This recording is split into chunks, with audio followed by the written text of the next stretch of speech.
Dobrý den, pane Jane Mandere. Ty v klidu, já si zítra vydělám daleko a víc. Takže, co byste nám řekl na vaši životní situaci? Jo, velice dobrá. Já jsem si řekl, že je to dost na piču. Ne, velice dobrá. Tak jo, co vám řeknete o vaší přítelkyni? Velice dobré.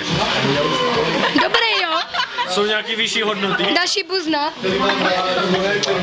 Vyšší hodnoty, no jo. No tak dá se říct něco vyššího? Teď nám řekni, co jste dělali spolu v autě na Kácní máje. Povídali si. Každý tomu říkal nějak jinak.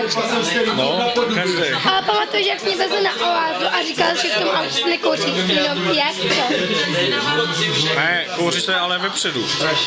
Ty řekl, že vzadu se nekouří a jak to ani v celém autě řekl. Ale my jsme byli vepředu, doze.